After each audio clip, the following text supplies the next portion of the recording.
बाबा। अरे कहाँ बारू हो? हाँ बाबूजी अरे बहुत भूख लगल भाई, तो खाना ना दो। खाली अरे बाप हो बाप। अरे दादा हो दादा, तू नौका जमाना को तू हमार तो परिवारवा बिखरा देबू, हमारी इज्जत नीलाम कर देबू। आवे तो लइका के तो तोके बतावत हई हम। अरे ना ये बाबूजी बुरा नहीं मानी, एक्चुअली खोपचा में हो यही हो जा। अरे तो आवे तो लइका के तो इहे कहब हे तो करे पचलू। हां आवे तो लइका के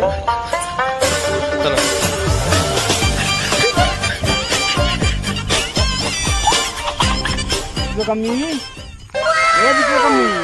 अरे हाँ आगे निकाल रहे रे। नमस्कार जी, आनंद रह दूधे ना पूते फलो। का हाल चाल बहू? सब ठीक बा। आ यह दिक्कत बा कि राउर बाबूजी पता नहीं काहे रिसिया के होने चल गइल बा। बात करते बहुत प्यार करेंगे हां ना बाबू। जाई बाबूजी से मिल ली। ये गलती नहीं बा हमार कोनो गलती नहीं। खाना ना खइना कि ना खइना? खाना तो बराबर पूछनी है, अब उनके नहीं पसंद आले तो ना खइनी है। जाई होने वाली मिल ली। अच्छा ठीक वाले।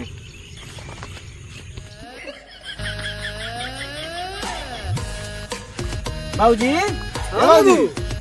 बाबूजी हाँ बाबू का हो? अरे मर्दे हमार पे जतिया पर मेहरारू एकदम बदनाम कर दई हो। क्या बात करता ला? अरे क्या बात करता ना मर्दे, अगर हमके चाह तो अपने मेहरारू तू छोड़ दो बाबू, दूसर बिया हम करब ठीक बा चली, लेकिन हमके चाह तो अपने मेहरारू को अजुबा छोड़ा।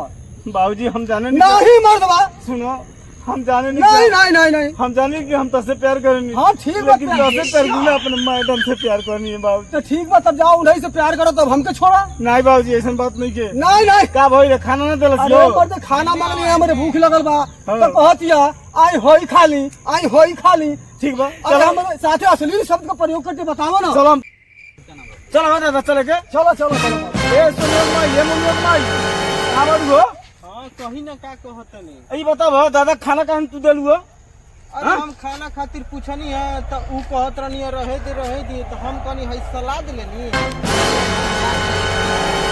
ये सलाद खिलाइए, प्याज खिलाइए। हां एमे गलत क्या बात है बाबूजी? बाबूजी, कहत रहनी है तो हम कहो दादा। बाबू हाँ। तोहरे रास्ते इनका सलाद प्याज हम खाई। नहीं नहीं कैसा लगी? नहीं हम खाई दादा। दादा सोचिया मत काट के देबो हम के तू। हाँ कटबो करब। सलाद बताओ काट दे दादा। एक बार हम कुछ अच्छा ठीक वाले चल